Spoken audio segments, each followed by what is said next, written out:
Ayan na.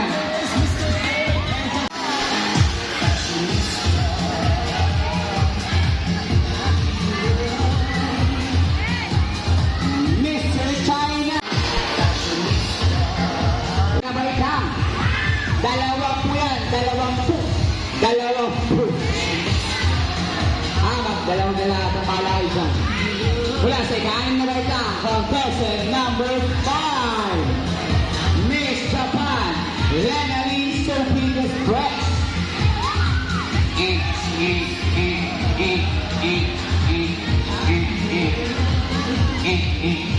Contestant number 5.